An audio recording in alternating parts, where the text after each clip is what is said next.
esse terreno pronto, depois de um longo processo, levava até uma imobiliária para fazer venda. Então a gente sentiu a necessidade dentro do grupo de ampliar o horizonte para a parte de imóveis, para que a gente consiga dar o suporte para o cliente na regularização e também conseguir assessorar o cliente na hora da venda, ou até mesmo na hora da compra. E, por exemplo, você vai comprar um terreno hoje, você não vai se preocupar se ele tem realmente a medida que você está comprando? É uma preocupação muito comum. Eu vou comprar uma área de 500 mil metros. Mas será que tem de fato 500 mil metros? Será que o cara está me vendendo? Será que está regularizado? Então é uma preocupação de quem vai comprar.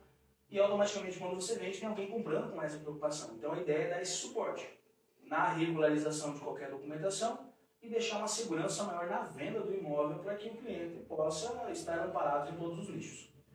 Não contente ainda com esse suporte para o cliente, nós abrimos agora, tem uns 2 meses, já está rodando, já está pronto para começar a atender, já tem orçamento fechado, inclusive, uma nova empresa na área de engenharia. Como eu me formei em engenheiro civil, eu abri a Skyfield do Brasil, uma empresa voltada para nicho de engenharia. Então a gente já tem clientes com orçamento rodando, no Brasil atacadista, uma rede de supermercado, o pessoal do Grupo Cassol, para Ferreira, uma construtora de Joinville. Então a gente tem alguns orçamentos que já começam a se engatinhar para essa nova área, que é atender a demanda de engenharia. Veja bem, o cliente compra um terreno, ele necessita de todo esse suporte na compra. Então a gente vai lá, ajusta com o cliente, dá o suporte. Ele quer construir. Comprou porque ele quer construir a sua casa. Nós temos dentro do grupo engenheiro, arquiteto, para fazer um projeto, para executar pela Skyfield. Então a ideia é o quê? Gerar trabalho dentro do grupo para que condicione o cliente a um atendimento se ele precisar ficar buscando fora, porque a qualidade do nosso grupo, a gente está aí já 4 anos em crescente. Então lá, por si só, ela está falando, né? E a ideia é assim, quando você fala com o cliente, a gente está trabalhando na imobiliária, o cliente de pronto, ele já quer vender com a gente, ele já quer adquirir um terreno com a gente. Então a gente está sendo muito bem recebido, né, com todas essas empresas, justamente para dar esse suporte amplo, né? A gente não tem que ficar pegando várias empresas e receber esse atendimento de diversos profissionais. Então a ideia nossa é essa, dar o maior número de possibilidades para o cliente trabalhar junto conosco, né? Não, vou começar perguntando assim, na raiz, para mim poder entender, porque assim, meu pai tinha um sítio, foi feitas as medidas, só que a gente é leigo, né? Eu queria entender o que é topografia. Claro, a gente entende o que é topografia.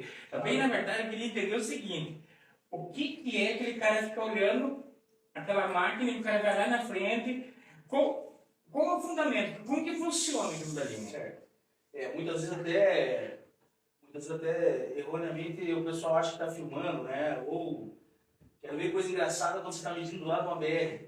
Eu ia falar isso. O pessoal vem chutado, né? O pessoal que está aí passando do lado do BR-101, quando vê aquele tripézinho montado, o pessoal, cara, é nítido. Você bota o pessoal ali medindo do lado da BR, o cara vem com 120 e joga para 50, cara, arrastando o pneu. Porque na ideia dele, alguém está filmando, né? Alguém tá radar, né? Então, realmente, a tua colocação é muito válida, né? Bom, o sistema de topografia, primeiro, então, respondendo a primeira pergunta, o que é a topografia, né?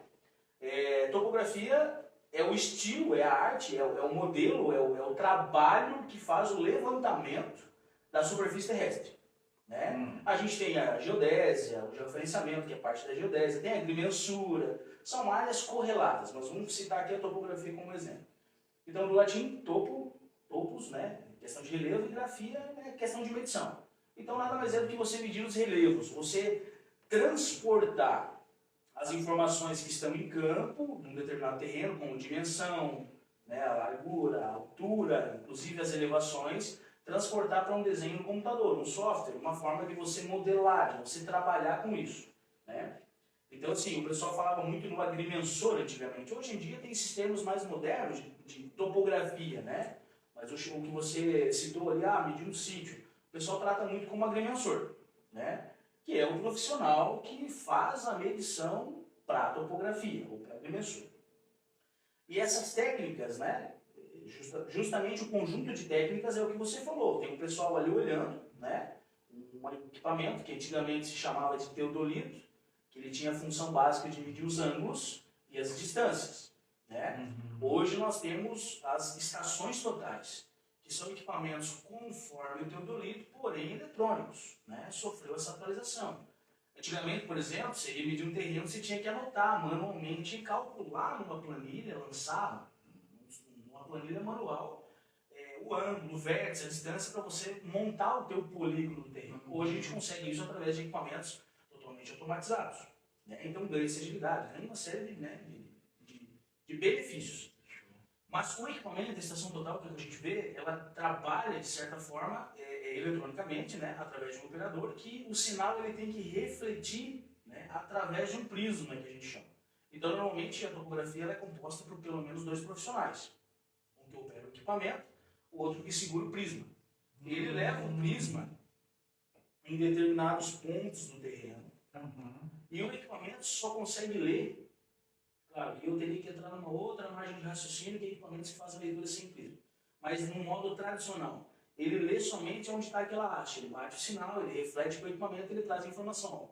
Você está num determinado ângulo a certa distância. E aí internamente ele vai gravando esses pontinhos. E dentro de um software você consegue ligar esses pontos de forma muito mais automatizada e chegar no desenho do seu terreno. Então basicamente é um equipamento que emite sinal e uma haste que reflete sinal. E aí ele vai salvando essas informações na memória do equipamento. Ele não filma, ele grava, mas de certa forma, somente as informações dele mesmo, né? Então ele não tem o poder de gravar a pessoa, não é assim que funciona, né? Embora a gente tenha muito vídeo na internet, né? Alguns até engraçados do pessoal que está lá medindo e passa o pessoal de repente alcoolizado, o pessoal que está ali já numa sexta-feira, 17 horas e acha que vai fazer uma filmagem. E aí tem o pessoal que fica dando tchauzinho, né? Tem o pessoal que fica dando tchauzinho, tem o pessoal que fica querendo aparecer, né? E o mais engraçado é que tem topógrafo, né? Profissionais que eles entram na onda, claro, da brincadeira, né? Eu falo, ó, dá um tchauzinho parecendo Faustão. Eu fico imaginando aquele cara lá, do Domingão lá, ficar esperando pra aparecer, né? E como é que é essa história do mostra a linguinha na topografia? O cara tá lá medindo e o outro vai... Ixi, Ai. começamos as entregas da topografia. É que assim, na verdade, assim, depende muito de profissional, né? O pessoal acaba brincando um pouco, né, com essa questão da linguinha, mas isso saiu num tempo, né? A gente, claro, hoje não se utiliza disso. Então, o que é o sistema? Quando você está longe do profissional, você pode fazer um sinal, né? Por exemplo, se tu não estiver usando um rádio walkie-talkie, que é um amador, né? O profissional está numa distância do auxiliar, então eu estou a 100 metros de distância. Para você não ficar gritando, fazendo aquele então existem gestos que você faz. A linguinha faz parte de um gesto que o pessoal utilizou em algum momento ali, que ficou engraçado, ficou cômico e saiu, né? Então, por exemplo, vou pegar um ponto, vai lá, mostra a língua para dizer que está na hora de pegar um ponto, alguma coisa assim.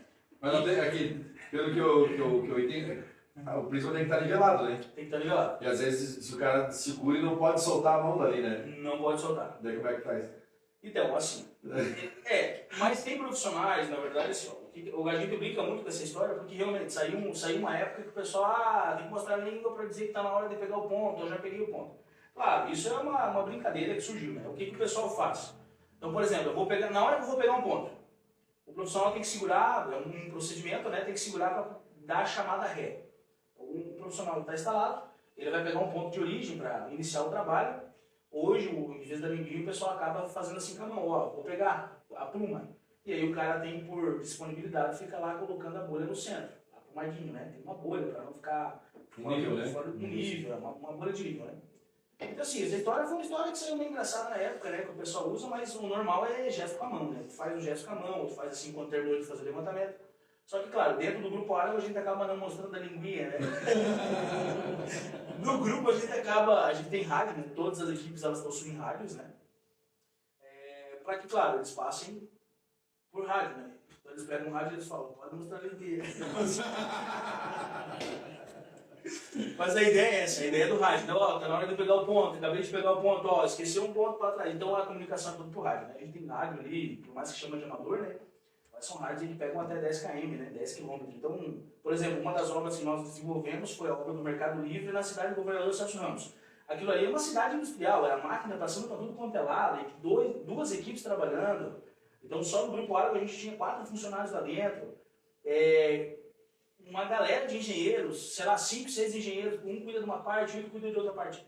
Não tem como vocês comunicar por sinal, não existe como isso numa obra dessa, né? Então a gente precisa implantar a questão de rádio justamente para isso. O engenheiro está lá no ponteiro e ele fala, ó, equipe número 1, eu preciso marcar um gabarito em determinado setor. Cara, a equipe está ali no rádio, já vai, então é uma coisa bem profissional, né?